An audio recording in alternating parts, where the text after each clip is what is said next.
একবার একজন দরবেশ সাহেব রাস্তা দিয়ে যাচ্ছেন, প্রতিমধ্যে তিনি দেখতে পেলেন নদী থেকে এক কলসি পানি নিয়ে এক যুবতী সুন্দরী মেয়ে রাস্তা বেয়ে যেতেছে।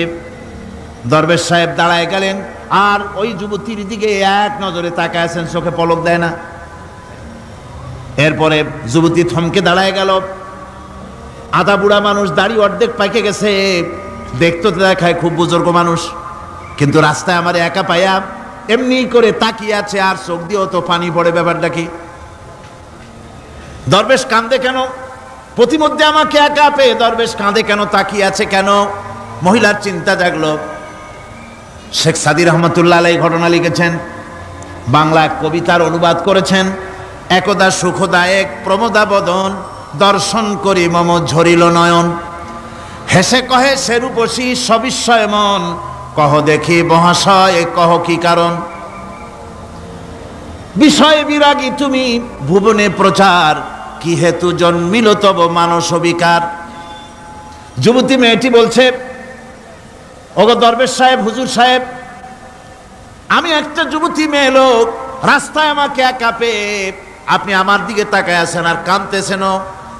এই বৃদ্ধ বয়সে ভীমরতি হলে কেন? আমাকে দেখে কাঁদেন কেন আর এক নজরে কেন তাকায়ছেন? কারণটা কি? কি কুমতলব আছে? দরবেশ সাহেব বলছেন, হেসে কহিলাম বালে করহ শ্রবণ, নেত্র ঝরে তবু হেতু ভেব না এমন। হে রূপসী মেয়ে, তোমার জন্য আমি কান্দি, একথা একবারও চিন্তা করো না। যে শিল্পী রচিল এই সুধাংশু বদন, তাহার তরে ঝরে নেত্র নয়নে জীবন। তোমার প্রেম পাওয়ার জন্যে তোমাকে দেখে লোবাতুর এবং কামুক হয়ে তোমার দিকে তাকায় কান্দি, একবারও ভেব না। আল্লাহর কসম, আমি কাঁদতেছি তোমার এত সুন্দর স্বাস্থ্য আর চেহারা যে আল্লাহ রাব্বুল আলামিন বানায় দিলেন, না জানি সেই আল্লাহ কত সুন্দর। যার সৃষ্টি এত সুন্দর সে আল্লাহ রাব্বুল আলামিন না জানি কত সুন্দর। আল্লাহ পাক সেই সুন্দর আল্লাহ রাব্বুল আলামিনকে দেখার তৌফিক যেন আমরা পাই। জোরে কোন আমিন, আর জোরে বলেন আমিন। আল্লাহ পাক বলছেন, আমি সুন্দর করে সব তৈরি করে দিয়েছি। বুঝবে তারা যারা চিন্তাশীল, যারা গবেষণা করে। ইন্না ফি খালকিস সামাওয়াতি ওয়াল আরদি ওয়া ইখতিলাফিল লাইলি ওয়ান নাহার লাআয়াতিন লিউলিল আলবাব। নিশ্চয়ই যারা নাকি জ্ঞানবান, তারা রাত এবং দিনের পরিবর্তন, আকাশ এবং জমিনের সৃষ্টি ইত্যাদির ব্যাপারে, এই সৃষ্টি নৈপুণ্যতার ব্যাপারে তারা চিন্তা করে, গবেষণা করে। রাত এবং দিনের পার্থক্য মানুষের জীবনকে জীবন পদ্ধতিকে দুই ভাগে বিভক্ত করেছে, রাত এবং দিন। দেখেন আল্লাহর রহমত এবং কুদরত সব জায়গায়। রাত এবং দিন মানুষের জীবন চলার পথকে, জীবন পদ্ধতিকে কয় ভাগে ভাগ করেছে? দুই ভাগ। আল্লাহ পাক বলেন, ওয়াজআলনাল লাইলা লিবাসান ওয়াজআলনান নাহারা মাআশা।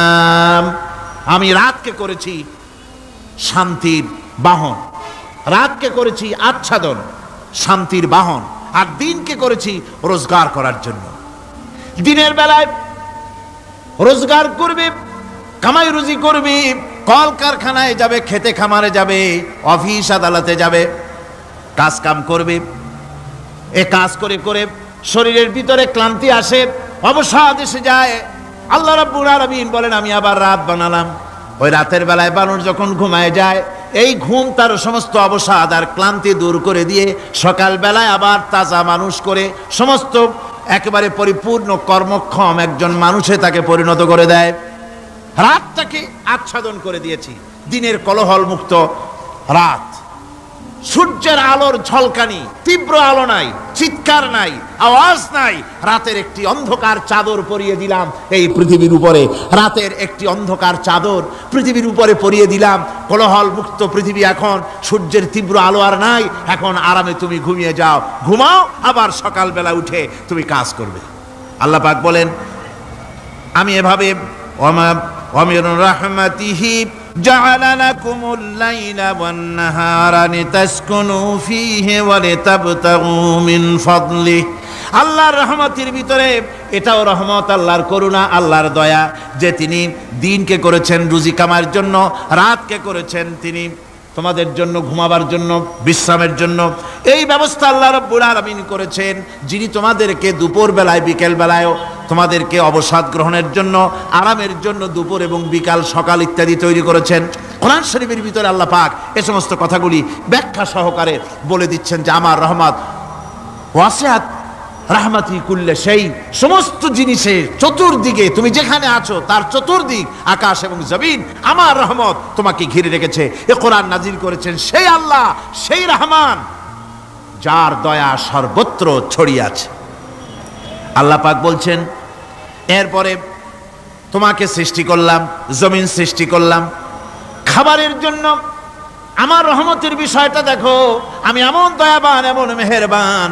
এবার তোমার খাবারের জরুরত হলো তুমি কি খাবে, সেজন্য এই জমিনে ফসলের ব্যবস্থা আমি আল্লাহ করেছি। জোরে বলেন সুবহানাল্লাহ। জমিন শুকায় গেছে,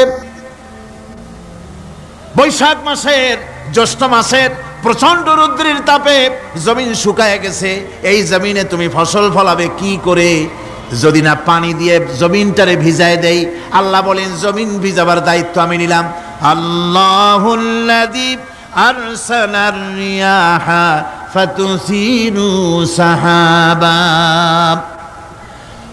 সমুদ্রের পানি, লবণাক্ত পানিগুলি বাষ্পীয় আকারে উত্থিত হয়ে যায়, মেঘমালায় পরিণত হয়ে যায়। বাতাসকে বলি এই মেঘকে টেনে নিয়ে যাও অমুক জায়গার উপরে। মেঘ চলে এলো। আল্লাহ বলেন ফাসুকনাহু ইলা বালাদিম মাইয়িতিন ফাআহইয়ানা বিহিল আরদা বাদা মাউতিহা কাযালিকান নুশুর। আল্লাহ পাক বলছেন বৃষ্টির পানি পড়লো, মরা জমিন জিন্দা হয়ে গেল। এই মরা জমিন জিন্দা হলো।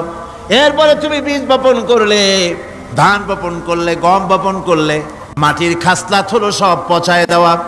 মাটির খাসলাত কি কথা বুঝেন না? মাটির ধর্মটা কি? পচায় দেওয়া। যা রাখেন পচে যাবে, লোহা রাখেন জং ধরে যাবে, পাথর রাখেন আস্তে আস্তে, এ ধরনের যেসব জিনিস রাখেন আস্তে আস্তে করে ধ্বংস হয়ে যাবে, পচে যাবে। ওই মাটির ভিতরে ধান এবং গম, আপনার ফসল, আপনার খাদ্য, আপনার রিজিককে আমানত করে দিলেন। আল্লাহ পাক ওটাকে হেফাজত করলেন। এরপরে ওর ভিতর থেকে পাতা অঙ্কুরিত হয়ে বেরিয়ে এলো। এখন কেউ যদি বলে আল্লাহ যদি পানি না দেন, আল্লাহ যদি বৃষ্টিটা না দেন, তাহলে আমার অসুবিধাটা কি? আল্লাহ বলেন দেখো বৃষ্টিটা তো আমি দিলাম। বৃষ্টিটা কে দিলেন? আল্লাহ পাক বলেন আফারাআইতুমুল মাআল্লাযী তাশরাবুন আআনতুম আনজালতুমুহু মিনাল মুজনি আম নাহনুল মুনজিলুন। তোমরা যে পানি পান করো, আকাশ থেকে এই পানিটা কে বর্ষণ করে? তুমি করো না আমি করি? কে করে জোরে কন? আল্লাহ পাক বলছেন আমি পানি বর্ষণ করি। সেই পানিটা, এই যে বঙ্গোপসাগরের পানি, আপনাদের কর্ণফুলীর পানি, মিষ্টি না নোনা? কি পানি জোরে কন? এই নোনা পানি আকাশে উঠলো। আল্লাহ পাক বলেন ইচ্ছে যদি করতাম লাউ নাশাউ জাআলনাহু জাজান ফালাউলা তাশকুরুন। পানি উঠালাম, নোনা পানি, ইচ্ছে করলে লবণাক্ত অবস্থায় অবতীর্ণ করে দিতে পারতাম, জমিনের ফসল সব নষ্ট হয়ে যেত। কিন্তু আমি নোনা পানি উঠায়া ওই পানিগুলিকে মিষ্টি করে আমি নাজিল করে জোরে কান সুবহানাল্লাহ।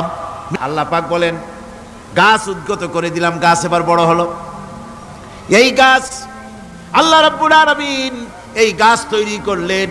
এই গাছ শুধু আপনার জ্বালানি দেয় না, গাছ শুধু ফল দেয় না, এ গাছ মানুষের জন্য, গাছ হচ্ছে বন্ধু। মানুষের জন্য গাছ কি জোরে কোন? কি বন্ধু। সেই বন্ধুরে জন্মের কাটা কাটবেন নাকি?